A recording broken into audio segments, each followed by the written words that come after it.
नमस्कार प्यारे दर्शकों, मैं आपका ज्योतिष मित्र आदित्य द्विवेदी।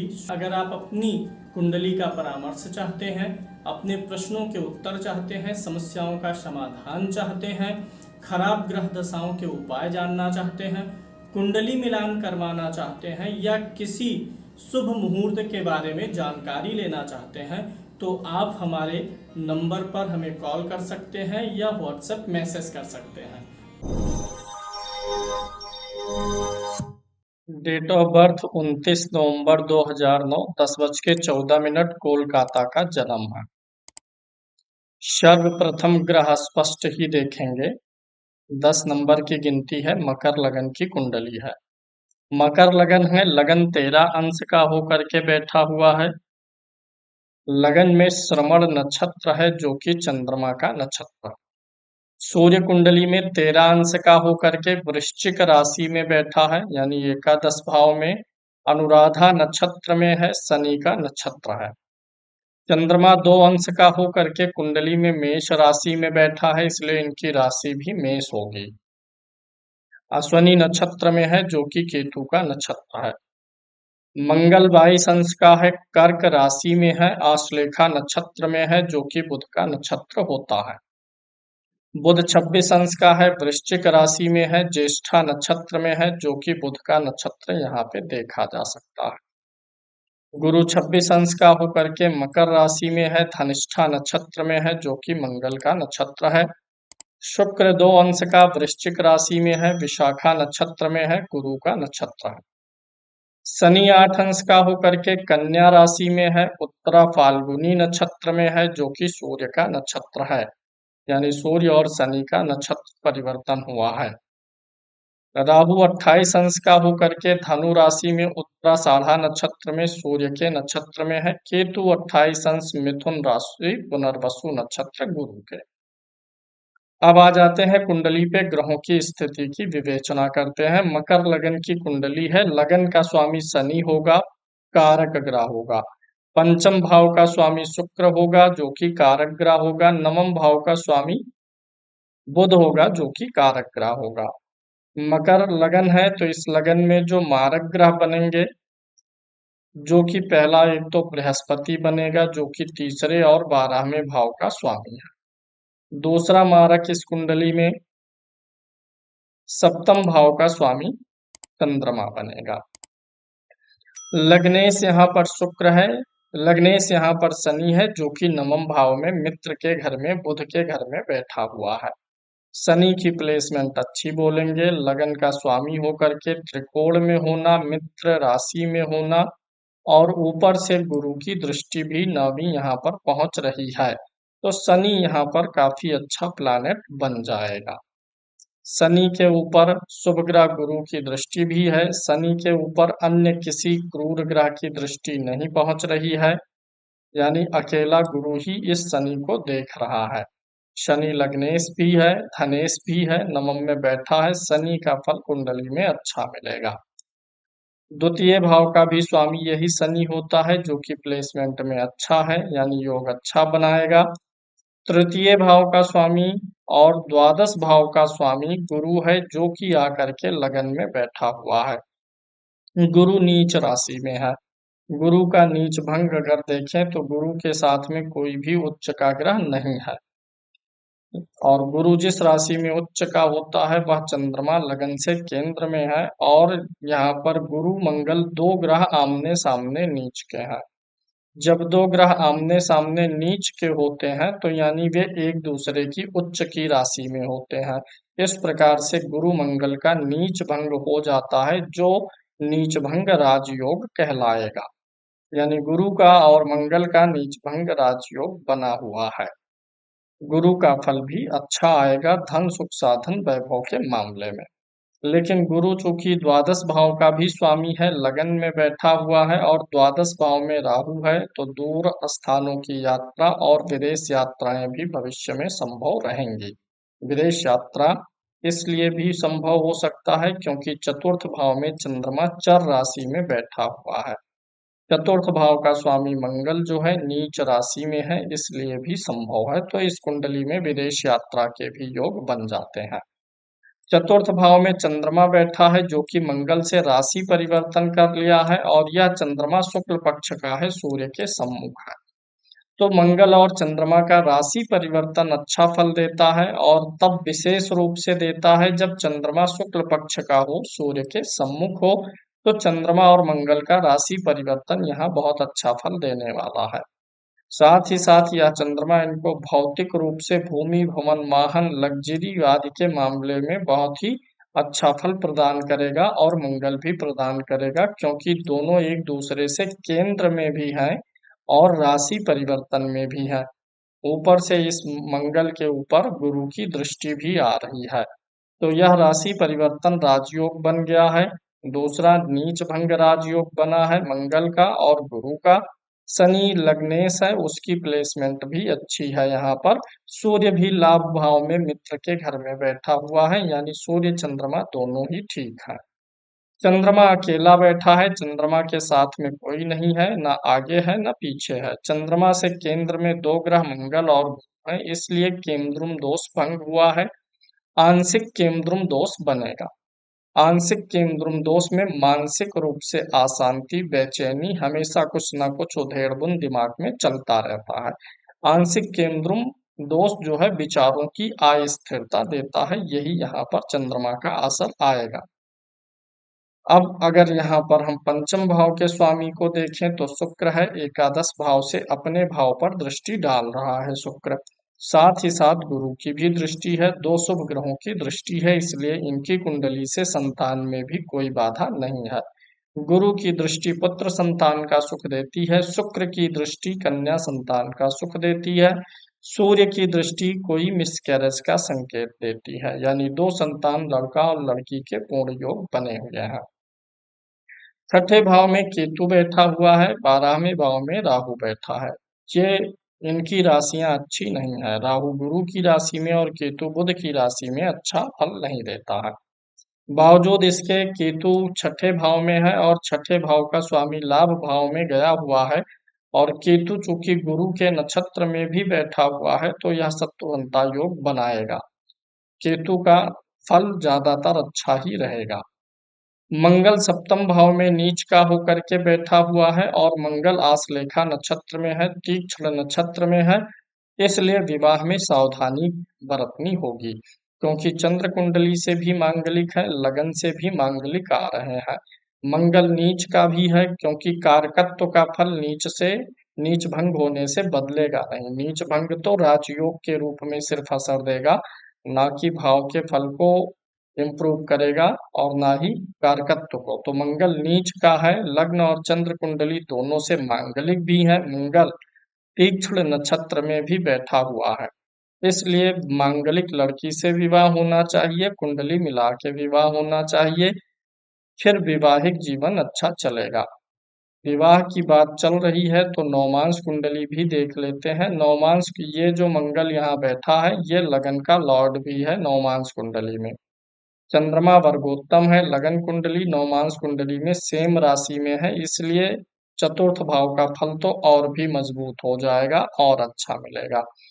नवमांश कुंडली में मंगल लग्नेश होकर के उच्च का हुआ है, इसलिए इनकी जो पत्नी होंगी, जीवन साथी होंगी, वो भी कुछ अच्छे और ऊंचे पद पर काम करेंगी, अच्छी नौकरी वाली हो सकती हैं, यानी जीवन साथी जो है इनकी सामान्य गृहिणी नहीं रहेंगी। सप्तम भाव में मंगल बैठा है और नवमांश का लगन भी मंगल है, यानी जीवन साथी के ऊपर मंगल का प्रभाव अधिक रहेगा, यानी जीवन साथी का स्वभाव उग्र रह सकता है। इसलिए जीवन साथी का स्वभाव उग्र रहे, तेजमान रहेगा, इसलिए मांगलिक लड़की ही रहे, ताकि दोनों का तेज, इस लड़के का और उस लड़की का, दोनों एक दूसरे को टॉलरेट कर पाए। मांगलिक से विवाह होने के केस में वैवाहिक जीवन अच्छा रहेगा, क्योंकि शुक्र भी अच्छा है, लाभ भाव में बैठा हुआ है। नवमांश कुंडली के चौथे भाव में शुभ ग्रह शुक्र भी बैठा हुआ है, और लगन में भी शुभ ग्रह बैठा है, इसलिए वैवाहिक जीवन की स्थिति तो ठीक दिखाई दे रही है। हालांकि मंगल यहाँ पर नीच का होके बैठा है, तो इनको कभी पीठ, कमर और मांसपेशियों में उम्र बढ़ने के साथ साथ 30-32 साल की उम्र आने पर पीठ, कमर, मांसपेशियों में ये दर्द और खिंचाव भी देगा, क्योंकि लगन का मित्र नहीं है मंगल, तो मंगल के कारण से थोड़ी शारीरिक परेशानियां आ सकती है। लगन में गुरु भी नीच का है, उम्र बढ़ने पर डायबिटिक के पेशेंट भी बनाने का प्रयास कर सकता है। और टीजी, ट्राइग्लिसराइड हो गया, कोलेस्ट्रॉल हो गया, इन सारी चीजों या फैटी लीवर आदि आने की भी संभावना रहेगी, इसलिए खान पान दुरुस्त रखना चाहिए। यहाँ पर सूर्य शनि के नक्षत्र में है और शनि की दृष्टि में भी है, तो इसलिए भी कोलेस्ट्रॉल वगैरह, ट्राइग्लिसराइड, फैटी लीवर और आंखों पे चश्मा आने का खतरा रहेगा। तो इस चीज का ध्यान रखना चाहिए। गुरु और मंगल का नीच भंग धन के मामले में बहुत अच्छा काम करेगा। शनि का फल तो अच्छा ही है। अष्टम भाव में किसी क्रूर ग्रह का इन्फ्लुएंस नहीं है, इसलिए जीवन में कोई बड़ी बीमारी परेशानी नहीं आएगी। आयु के लिए यह योग अच्छा हो जाता है। दसम भाव का स्वामी शुक्र है, जो कि 11th हाउस में गया हुआ है, और साथ ही साथ यहाँ पर बुध के साथ में और सूर्य के साथ युति कर रहा है। अब भाव वाइज अगर हम विश्लेषण करें तो बुध और शुक्र इनके दो अच्छे ग्रह होते हैं, कारक होते हैं। शुक्र जो है दसम का स्वामी है, बुध नवम का है, तो नवम और दशमेश की युति से धर्म कर्माधिपति योग बन जाता है। इसमें बुध अस्त हुआ है, सूर्य 13 डिग्री का है, बुध 26 डिग्री का। हालांकि पूर्ण अस्त नहीं है, माइनर सा ही है, 13 अंश का अंतर है, लेकिन फिर भी पन्ना स्टोन पहनने से और शुक्र का ओपल पहनने से इन दोनों ग्रहों की युति से जो धन योग बन रहा है उसका प्रभाव और बढ़ेगा। धर्म कर्माधिपति योग बन रहा है, यानी यह व्यक्ति धर्म के मार्ग पे चलेगा और अच्छे कर्मों से पैसा कमाएगा। साथ ही साथ तीन ग्रहों की युति एकादश भाव में है, एक से अधिक सोर्स आमदनी के होंगे। स्थिर राशि में ये तीनों ग्रह बैठे हुए हैं, यानी जीवन में स्थिर आमदनी रहेगी। ऐसा नहीं है कि कभी 100 रुपए आ गए तो फिर कभी 10 के भी लाले पड़ जाए। यानी अगर सैलरी इनकी 2-4 लाख रुपए है तो ऐसा है कि उसमें कभी भी डाउनफॉल नहीं आएगा, क्योंकि यहाँ पर ज्यादा ग्रह हैं, तो लाभ भाव मजबूत हो गया है। लाभ भाव का स्वामी मंगल है, जो कि सप्तम में गया हुआ है, और यही मंगल चौथे का भी स्वामी है। तो जीवन में भौतिक विकास विवाह के बाद अत्यधिक होता हुआ दिखाई दे रहा है। अब इस कुंडली में अगर हम तीसरे भाव को देखते हैं तो तीसरे भाव का स्वामी भी नीच का है, कारक मंगल भी नीच का है, और यहाँ पर शनि की दृष्टि है। तो ऐसे में छोटे भाई और बहनों से सुख में अभाव हो जाता है। विशेष रूप से छोटे भाइयों से सुख का अभाव रहता है, या तो छोटे भाई होते नहीं है या उनसे अच्छा जम नहीं पाता है। तो छोटे भाइयों के सुख का अभाव यहाँ पर पूर्ण रूप से दिखाई भी दे रहा है। अगर हम यहाँ पर संबंधों की बात करें तो देखिए, पिता का कारक सूर्य है, एकादश में है, अच्छा है। चंद्रमा भी अच्छा है, तो माता पिता का सुख इस कुंडली में अच्छा है। माता पिता के साथ में अच्छा चलेगा। थोड़ा सा पिता से कभी वैचारिक मतभेद रह सकता है, क्योंकि शनि और सूर्य का राशि परिवर्तन है, तो पिता पुत्र में कभी कभी कंप्रोमाइज वाली स्थिति आएगी कि हाँ चलिए आप ठीक हैं, आप ठीक हैं। कभी कभी मतभेद वाली स्थिति और कॉम्प्रोमाइजिंग वाली स्थिति बनेगी। सेहत के लिए थोड़ी सी जो सावधानी मैंने बताई है, पीठ कमर मांसपेशियों में स्लीप डिस्क वगैरह की थोड़ी समस्या कभी, और थोड़ा सा फैटी लिवर, और हार्ट के लिए कोलेस्ट्रॉल, टीजी वगैरह का ख्याल रखना इनको रहेगा। लेकिन फिर भी कोई बहुत बड़ी या विकट समस्या आने की कोई गुंजाइश नहीं है। अगर हम यहाँ पर देखें इनके बिजनेस आदि के लिए, तो हमें D10 पर भी चलना पड़ेगा। लगन कुंडली में अगर हम देखते हैं तो सबसे छठे भाव को देखें तो यहाँ पर केतु बैठा हुआ है। छठे भाव का स्वामी अपने भाव से छठे में बैठा हुआ है, लाभ भाव में बैठा हुआ है। तो यहाँ पर यह संभावना बनती है कि इनके माध्यम से कई लोग नौकरी करें और ये फैमिली बिजनेस को संभालें, क्योंकि सूर्य जब दसम में एकादश में होता है तो पिता के कार्यों को जातक आगे भी बढ़ाता है, परिवार के कार्यों को आगे बढ़ाता है। तो फैमिली बिजनेस भी ये इंटरेस्ट लेंगे आगे चल के और उसे संभालेंगे भी। साथ ही साथ अगर D10 देखेंगे तो D10 का जो लग्न लॉर्ड है यह शनि है। लगन पीड़ित नहीं है, लगन में कोई क्रूर अशुभ ग्रह नहीं है। लगन लॉर्ड शनि है, जो कि लगन को देख रहा है। साथ ही साथ D10 में लग्नेश और नवमेश, लग्नेश शनि नवमेश शुक्र की युति बनी हुई है। तो पार्टनरशिप जो है या विवाह के बाद की स्थिति जीवन में ज्यादा अच्छी होगी बिजनेस आदि के लिए। यानी विवाह आदि के पहले इनको बिजनेस में हाथ नहीं डालना चाहिए, नौकरी का एक्सपीरियंस लेना चाहिए। गुरु भी काफी अच्छा यहाँ बैठा है। यहाँ पर शुक्र और शनि चर राशि में है, मंगल भी चर राशि में है। यानी व्यवसायिक सफलता ज्यादा बड़ी है नौकरी के बजाय। हालांकि इनको शुरू में नौकरी करनी चाहिए, लेकिन बाद में ये फैमिली बिजनेस को भी संभालने में सक्षम हो जाएंगे। पढ़ाई वगैरह की स्थिति ठीक है। यही चंद्रमा जो अकेला बैठा है ये ध्यान भटकाने का प्रयास करता है। इंटरमीडिएट के बाद ग्रेजुएशन की शिक्षा में व्यक्ति को थोड़ा सा ज्यादा मेहनत करना पड़ता है। हालांकि टेक्निकल शिक्षा में जाने पर कोई अत्यधिक परिश्रम मेहनत नहीं दिखता है, लेकिन ग्रेजुएशन वाले में थोड़ी सी है, क्योंकि यहाँ पर चंद्रमा अकेला है और भाव का स्वामी मंगल नीच का है। तो प्लेन ग्रेजुएशन करने के बजाय इनको टेक्निकल या कुछ व्यवसायिक शिक्षा लेना ज्यादा उचित रहेगा, क्योंकि प्लेन ग्रेजुएशन में इनको समस्याएं भी आएंगी। अभी इस कुंडली में बनने वाले कुछ दुर्योगों को देखने का प्रयास करते हैं। अच्छे योग तो मैंने बता ही दिया, गुरु और मंगल का नीच भंग राजयोग है। मंगल और चंद्रमा का राशि परिवर्तन राजयोग यहाँ पर बना हुआ है। बुध और शुक्र का धर्म कर्माधिपति योग बना है। सूर्य 8वें भाव का स्वामी होकर जहाँ बैठता है वहां दोष उत्पन्न नहीं करता है। सूर्य को अष्टमें सोने का दोष नहीं लगता है, तो यहाँ पर ये दोष काम नहीं करेगा। यानी ये जो ग्रह युति है ये धन योग है। शनि के ऊपर गुरु की दृष्टि, यह भी एक बहुत मजबूत योग है। दुर्योगों की बात करें तो कोई विशेष दुर्योग कुंडली में नहीं है। चंद्रमा का केंद्रुम दोष है जो विचारों को अस्थिर करेगा, जिसके लिए सोमवार के दिन चावल वगैरह का दान कर सकते हैं। आगे चल के थोड़ा सेहत के लिए गुरु और मंगल के वस्तुओं का कभी दान और इनका मंत्र जाप अनुष्ठान वगैरह करा करके लाभ लिया जा सकता है। हालांकि धन सुख समृद्धि के लिए ये ग्रह अच्छा फल प्रदान करते रहेंगे। दशाओं की अगर हम बात करें यहाँ पर, तो करेंटली इनकी शुक्र की महादशा चल रही है। शुक्र की महादशा जून 2015 से चल रही है और शुक्र की महादशा अभी चलती रहेगी जून 2035 तक। शुक्र की महादशा जो है, शुक्र लाभ भाव में बैठा हुआ है, गड़बड़ नहीं है। और यह शुक्र जो है मंगल से नवम पंचम के संबंध में है, क्योंकि शुक्र मंगल की राशि में है तो नवम पंचम संबंध में है। शुक्र अस्त भी नहीं है। हालांकि गुरु के नक्षत्र में बैठ करके बहुत उत्कृष्ट फल तो नहीं देता है, लेकिन फिर भी गड़बड़ फल भी नहीं आ रहा है शुक्र की महादशा में। शुक्र इनकी कुंडली में कर्म भाव का स्वामी भी है, लाभ में बैठा है। शुक्र की दशा में ही कैरियर सेट हो जाएगा और आमदनी इनकी शुरू हो जाएगी, इनकम का सोर्स जनरेट हो जाएगा। अगर विवाह का समय देखें तो हम यहाँ पर चतुर्थ भाव का जो सप्तम भाव का जो स्वामी है वो चंद्रमा है, और चंद्रमा की अंतर्दशा अक्टूबर 2035 से अप्रैल 2036 के बीच में रहेगी। सूर्य में चंद्रमा का अंतर चलेगा। सूर्य यहाँ पर शुक्र के साथ में बैठा है जो कि विवाह का नैसर्गिक कारक है।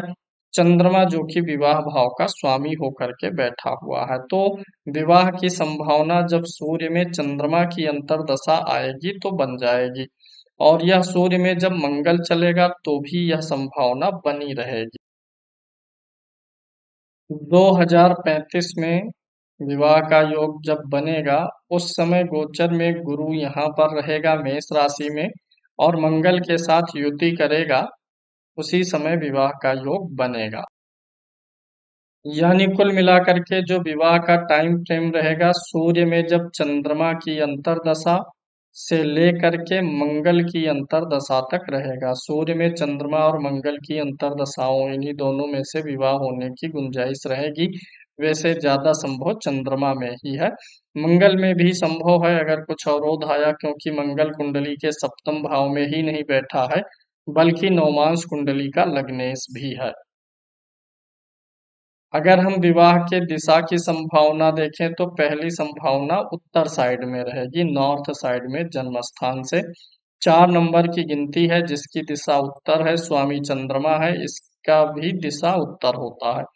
मंगल बैठा है, इसकी दिशा दक्षिण होती है, तो यहाँ पर दक्षिण की भी संभावना है। और शुक्र से 7वें भाव में वृषभ राशि है जिसकी दिशा दक्षिण होती है, यानी या तो उत्तर दिशा में विवाह होगा या तो दक्षिण में होगा। दोनों में 50-50 चांसेस दिखाई देते हैं। अगर हम उपायों पे एक बार पुनः चर्चा करें तो बुध के लिए पन्ना, शुक्र के लिए ऊपर पहनना है, चंद्रमा के लिए चावल का दान सोमवार को करते रहें, गुरु मंगल का एक बार जप और हवन हो जाएगा तो गुरु और मंगल के नीच होने से जो कारकत्व बिगड़ने के चांसेस हैं वो भी कम हो जाएंगे। कुंडली अच्छी है, व्यक्ति धनी सुखी संपन्न होगा। विवाह के मामले में थोड़ा सा सावधानी बरत के कुंडली मिला करके विवाह करने की जरूरत रहेगी। अब इनके वर्ग कुंडलियों पर एक बार नजर डालते हुए चलेंगे कि कहीं वर्ग कुंडली कोई पीड़ित तो नहीं आ रही है। D3 देखें तो लगन यहाँ पर एकदम से दुरुस्त है, लगन में कोई क्रूर ग्रह नहीं है, लगन पे लग्नेश की दृष्टि है, यानी मेहनत परिश्रम वगैरह के लिए यह कुंडली गड़बड़ नहीं है। जीवन में मेहनत और परिश्रम का प्रभाव इनको मिलता रहेगा, असर आता रहेगा। अगली कुंडली यहाँ पर हम देख लेते हैं चतुर्थांश कुंडली। चतुर्थांश कुंडली के लगन में लगन का स्वामी ही बैठा हुआ है, मंगल के साथ है। मंगल यहाँ पर चतुर्थांश का भी लग्नेश है और जन्म कुंडली के चौथे भाव का भी यही स्वामी है। यानी संपत्ति के लिए तो यह कुंडली बड़ी लकी हो गई है, बहुत अच्छी खासी प्रॉपर्टी ये जीवन में क्रिएट करेंगे। जो मंगल और चंद्रमा का संबंध लगन कुंडली में चौथे भाव से है, चंद्रमा चौथे में बैठा है, मंगल चौथे का स्वामी है, उन दोनों की तो यहाँ पर युति ही हो गई है। यानी भूमि भवन और प्रॉपर्टी के मामले में ये बड़े लकी रहेंगे। गुरु की दृष्टि भी आ गई है शुभ ग्रह की, यानी यहाँ पर चतुर्थांश कुंडली काफी अच्छी है। इस बात से कोई फर्क नहीं पड़ेगा कि मंगल चौथे का स्वामी होके नीच का है, क्योंकि यहाँ पे राशि परिवर्तन भी हो गया, यहाँ पर सुपर सेट में आ गया, अच्छा हो गया। तो यानी भूमि भवन वाहन का सुख काफी ठीक है। D7 देखते हैं। लगन कुंडली से तो संतान में कोई बाधा नहीं थी। लगन अगर हम यहाँ देखें D7 में तो लगन में कोई भी क्रूर ग्रह पीड़ित ग्रह नहीं है। लगन का स्वामी शुक्र है, स्वाग्रही होके बैठा है, अपनी दूसरी राशि में स्वाग्रही है। संतान में कोई भी बाधा बनती हुई नजर नहीं आ रही है। संतान सुख यहाँ से भी अच्छा दिखाई दे रहा है। नवमांश कुंडली भी काफी अच्छी है, ठीक है। यहाँ पर चंद्रमा शुभ ग्रह है, लग्नेश उच्च का दशम में, पत्नी बहुत अच्छा जॉब करने वाली और जीवन में अच्छा पैसा कमाने वाली रहेंगी, वर्किंग रहेंगी और प्रभावशाली रहेंगी। वैवाहिक जीवन भी इनका यहाँ से ठीक दिखाई दे रहा है, वैवाहिक जीवन में किसी प्रकार की अड़चन नहीं आएगी। D10 देखते हैं। दशमांश तो लगन का स्वामी शनि है, लगन को देख रहा है, शुक्र के साथ D10 में राजयोग भी बनाया हुआ है, दशम में मंगल है। कैरियर के लिए कभी कुछ पूछना और सोचना ही नहीं है। सूर्य 11th में है, यहाँ भी और कुंडली वर्गोत्तम है। लगन कुंडली भी मकर लगन की है, दशमांश भी मकर लगन की है। पूरा कामकाज में मन दिल दिमाग लगाने का ये प्रयास करेंगे, कभी भी कोई भी अशुभ प्रभाव जैसा मिलता हुआ दिखाई नहीं दे रहा है। इनका कम्युनिकेशन स्किल तो हमेशा अच्छा रहेगा, लेकिन थोड़ा कार्यस्थल पे गड़बड़ रहेगा। बुध यहाँ पर नीच का होके बैठा हुआ है, तो कार्यस्थल पर इनके आसपास जो लोग रहेंगे वो थोड़ा चापलूस प्रवृत्ति के रहेंगे, जिनसे सावधानी रखनी रहेगी। द्वादशांश कुंडली देखते हैं तो लगन यहाँ पर ठीक है, लगन का स्वामी बुध है जो कि चतुर्थ भाव में बैठा हुआ है, अच्छा है। यहाँ लगन कुंडली में चंद्रमा केतु के नक्षत्र में बैठा हुआ है और द्वादशांश में चंद्रमा केतु के साथ है। तो माता के लिए थोड़ा सा दिक्कत दिख रहा है, कभी माता को कुछ चोट चपेट लगा हो, कुछ घाव हुआ हो, ऐसा घाव जहाँ से थोड़ा खून बहा हो या फिर कोई सर्जरी हुई हो, ये ऐसी कोई संभावना दिखती है। टूट फूट या कुछ जो है सर्जरी आदि की संभावना यहाँ पर माता के लिए बनती हुई नजर आती है, जो कि बचपन में या तो हुई रही होगी या विवाह के बाद की स्थिति में हुई होगी। पिता के लिए ठीक दिखाई दे रहा। इनके अष्टक वर्ग को देखते हैं तो अष्टक वर्ग में मकर लगन की कुंडली है, लगन में 29 पॉइंट बन रहे हैं जो कि एवरेज से अधिक है, एवरेज पॉइंट 28 होते हैं, तो यहाँ पर अधिक बन रहा है। और अच्छी बात यह है कि छठे भाव, आठवें भाव, 12वें भाव, 6, 8, 12 में से दो भावों से अधिक पॉइंट है। यहाँ 12वें से अधिक है और यहाँ 8वें से भी अधिक है। हाँ, छठे में पॉइंट अधिक है, लगन में कम है, तो यानी जीवन में बड़े लोगों से कंपटीशन का सामना करना पड़ेगा। अब यहाँ पर और एक चीज अगर हम देखें धन के स्थिति के लिए, तो यहाँ पर धन भाव में द्वितीय भाव में पॉइंट 26 है, अधिक पॉइंट है। और इसकी अपेक्षा व्यय भाव में पॉइंट कम है, व्यय में 21 है, धन में 26 है, लाभ में 21 है। तो यानी लाभ भाव और धन भाव के पॉइंट व्यय भाव से अच्छा होना चाहिए। इससे जीवन में आर्थिक उपद्रव नहीं आता है, यानी जीवन में कभी धन से जुड़ा हुआ कभी कुछ बुरा या विकट स्थितियां नहीं आएंगी। 26 पॉइंट यहाँ बने हुए हैं, ये मेहनती और परिश्रमी तो रहेंगे क्योंकि कुंडली में तृतीय भाव पर शनि की दृष्टि है, लेकिन फिजिकली कोई बहुत मेहनत नहीं करना पड़ेगा। चौथा भाव तो एकदम से अच्छा है कुंडली से भी, यहाँ 32 पॉइंट है, सुख साधन वैभव अच्छा रहेगा, संतान भी ठीक है, 26 पॉइंट है, लगन से ज्यादा अंतर में नहीं है। वही एक गर्भ जो है, ये कोई एक संतान खराब वराब हो सकती है, 26 पॉइंट है यहाँ दिख रहा है। कंपटीशन बड़े लोगों से होगा, पति और पत्नी के स्वभाव में ज्यादा अंतर नहीं रहेगा, क्योंकि यहाँ पर 27 है, यहाँ पर 29 है। पति और पत्नी में डोमिनेंट जो है पति ही रहेंगे, यानी यह बालक ही रहेगा। अष्टम भाव में 27 पॉइंट अच्छा है, भाग्य का पूरा साथ है, कर्म थोड़ा एवरेज का करेंगे तो भी लाभ अच्छा पा जाएंगे, यानी अष्टक वर्ग को कुल मिलाकर के ए ग्रेड में रखा जा सकता है, अष्टक वर्ग काफी अच्छी है।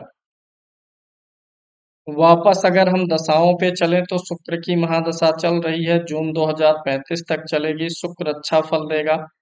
शुक्र इनका कैरियर वगैरह इनकम वगैरह सब कुछ सेट कर देगा। अगली दशा सूर्य की होगी, सूर्य भी 11th हाउस में है, मित्र के घर में बैठा हुआ है और लग्नेश धनेश की राशि में है। सूर्य की दशा में धनागमन बहुत अच्छा होगा, क्योंकि सूर्य एक तो धन भाव में बैठा लाभ भाव में बैठा हुआ है, ऊपर से धन भाव का स्वामी जो शनि है उसके नक्षत्र में बैठा हुआ है, तो ये बहुत अच्छा धन इनको कमा करके देगा। हालांकि इसी समय में थोड़ा कोलेस्ट्रॉल या फैटी लीवर आने की संभावना भी रहेगी, आंखों पे चश्मा आने की भी संभावना रहेगी। ओवरऑल सूर्य की दशा भी यहाँ पर ठीक जाएगी। सूर्य के बाद अगली दशा चंद्रमा की आएगी। इस दशा में मानसिक रूप से बहुत बेचैन रहेंगे, हमेशा कुछ ना कुछ दिमाग में उलझन चलेगा, लेकिन संपत्ति बहुत सारी इस दशा में बनेगी, प्रॉपर्टी वगैरह बनेगी, पत्नी आदि के नाम से भी संपत्ति बना सकेंगे। अगली दशा मंगल की होगी, मंगल की दशा में शारीरिक कष्ट थोड़ा ज्यादा स्तर का मिलेगा, मारक भाव होता है सातवां, मंगल यहाँ पर नीच का होकर के बैठा हुआ है, तो मंगल की दशा में थोड़ा इनको समस्याएं ज्यादा आएंगी, कमर पीठ मांसपेशियों में दर्द खिंचाव आदि की समस्याएं अधिक बनेंगी, बार बार सेहत को पीड़ित करने वाली समस्याएं बनेंगी, क्योंकि मंगल क्रूर ग्रह भी है और यहाँ पर नीच भंग है, तो धन और आर्थिक स्थिति पे तो कोई फर्क नहीं पड़ेगा, लेकिन सेहत पे मंगल फर्क डालेगा। तो मंगल की दशा आने पर भी मंगल के लिए जप और दान उपाय वगैरह करा लेना ठीक रहेगा।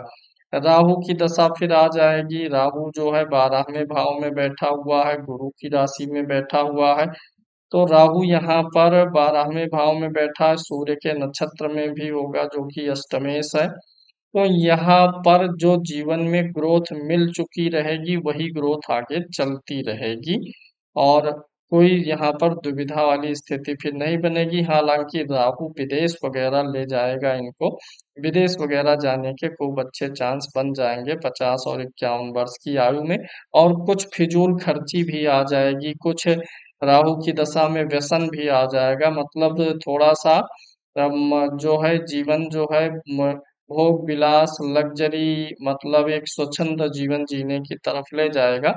हालांकि राजयोग इतने हैं तो धन और आर्थिक स्थिति पे कोई फर्क नहीं पड़ने वाला है।